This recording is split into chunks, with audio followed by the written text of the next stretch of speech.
And now, guys, I'd like you to travel back in time with me. Yes, 12 years ago today, the NBA Finals finale between the LA Lakers and the Boston Celtics. The latest edition of the NBA's most storied rivalry has now reached a Game 6. Pierce left-handed, pretty play from Pierce. Blocked by Perkins. Celtics blowing this one open. Ray Allen, another three, knocks it down. Garnett inside, backs it in. What a play from Kevin Garnett. Mama, there goes that man. Banner number 17, soon to be raised to the rafters. Someplace, somewhere, red is lighting up a cigar. The 2008 NBA champion, your Boston Celtics. Anything possible! Oh, man, I got chills. That Red Auerbach line is incredible. That Kevin Garnett line is incredible. The two of you look so young. I can't stand it. All right, I am back with the 2008 Finals MVP, Paul Pierce, fellow NBA champ Kendrick Perkins from that great Celtics team. Paul, what was going through your mind? Because especially for you, you win Finals MVP by beating your hometown Lakers, the team you grew up rooting for, out-dueling Kobe Bryant. Oh, man. Hey, I'm going to tell you something, Rach. I was on top of the world right there. I mean, to beat the Lakers, to wait so long just to have the opportunity. I mean, just to be able to be around other great players. You know, in the preseason, we were projected to win it. We were on Sports Illustrated, ESPN magazine. Just to have that opportunity, that's all I ever asked for in my career. You know, when you see all these other great players team up with other great players and have a shot at being a contender, you know, the first year we become a contender with the players that we bring in, and we win it that year, it was like a dream come true. And to do it against the Lakers and Kobe Bryant, what more could you ask for against a team I grew up watching, going into the Forum, watching Laker games, watching this rivalry, the rivalry that got me into basketball. It was like a storybook for me. It was amazing. Hey, P, Rachel, listen. It was the best moment in my sports life, okay, as a player.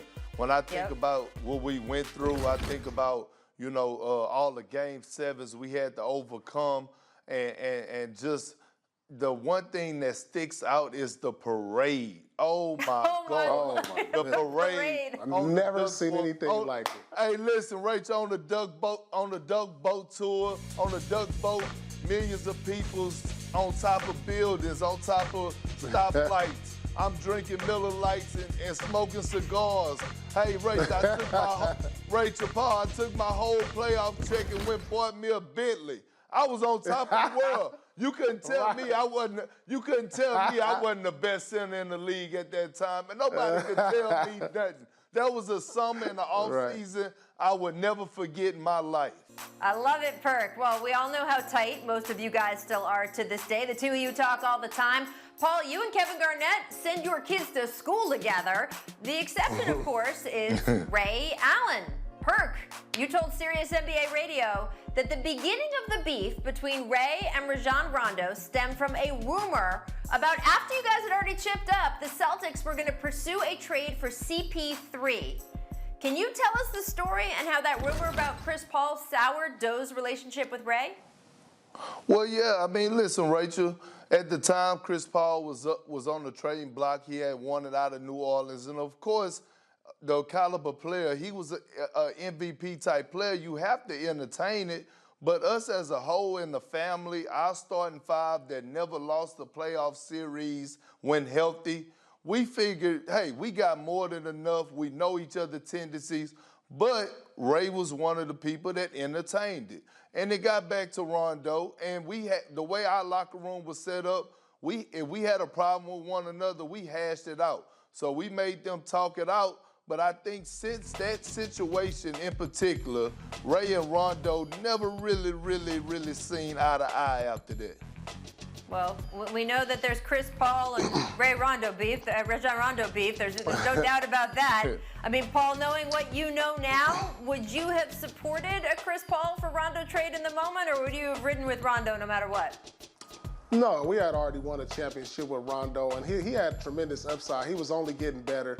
I know Chris Paul was an MVP caliber player at the time and probably one of the top 2 or 3 point guards in the NBA. But nothing you could take away from having great chemistry with one another, not only on the court but off the court. And Rondo gave us great chemistry. He was a great friend off the court, and those type of pieces you can't just dangle. You can't just dangle around.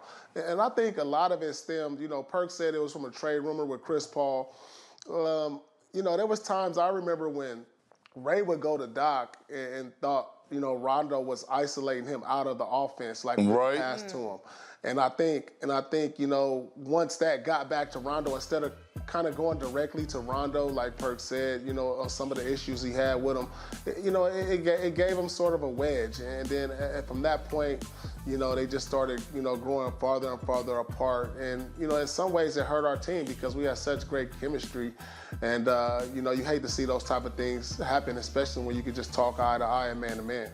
You could talk eye to eye. You could box it out. Paul, were you the one who once brought boxing gloves to practice to try to settle it? You know what? It was at a point after our championship run. I think this was maybe 3 years down the line.